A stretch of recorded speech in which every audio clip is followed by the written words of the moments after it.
నంద్యాల జిల్లాలో ఓ ఖైదీ post graduation లో gold medal సాధించాడు. సంచమాల మండలం పేరు సోములకు చెందిన మహమ్మద్ రఫీ అనే యువకుడు అంబేద్కర్ ఓపెన్ యూనివర్సిటీకి అందిస్తున్న పీజీలో చేరి తెలుగు రాష్ట్రాల్లోనే ఫస్ట్ ర్యాంక్ సాధించాడు. ఈ మేరకు గోల్డ్ మెడల్ ప్రదానం చేశారు యూనివర్సిటీ వైస్ ఛాన్సలర్ జగదీష్. ఓ హత్య కేసులో రఫీ జైలు గోడల మధ్య యావజ్జీవ కారాగార శిక్ష అనుభవిస్తున్నాడు.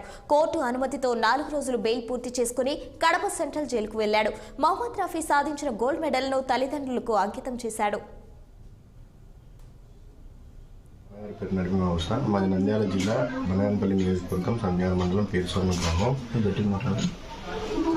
నేను బయట బీటెక్ 2016లో హైదరాబాద్లో కంప్లీట్ చేశాను. చదువుతున్నప్పుడు నా మీద హత్య నేరం ఆరోపింపబడి నేను సబ్ జైలు ఆలగడ్డలో 26 రోజులు ఉన్నాను. తర్వాత నేను రిలీజ్ అయిన తర్వాత బీటెక్ కాలేజీకి వెళ్ళి బీటెక్ 73% ఫస్ట్ క్లాస్లో పాస్ అయ్యాను. తర్వాత నేను ఏపీ స్కిల్ డెవలప్మెంట్ కార్పొరేషన్లో జాబ్ చేస్తుండగా అన్ఎక్స్పెక్టెడ్గా నా మీద ఇట్లా శిక్ష చేశామని చెప్పి జైలుకు పంపారు.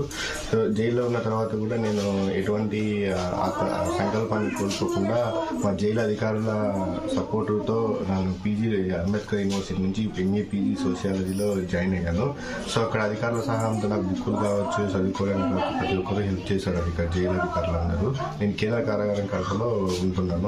సో ఈ అంబేద్కర్ యూనివర్సిటీ పీజీ ఎంఏ సోషియాలజీలో నాకు 2 తెలుగు రాష్ట్రాల్లో ఆంధ్రప్రదేశ్ తెలంగాణలో అత్యధిక మార్కులతో 2022లో పీజీ కంప్లీట్ చేశాను. అందుకని యూనివర్సిటీ వారు నాకు 2023 డిసెంబర్ 28వ తేదీన Ambedkar open university Jubilee Hyderabad నందు నాకు గోల్డ్ మెడల్ని ఇచ్చారు. నా పేరు దుదేట్ల మహమ్మద్ రఫీ, మా నాన్నగారి పేరు నడిమి అవసరం. మాది నంద్యాల జిల్లా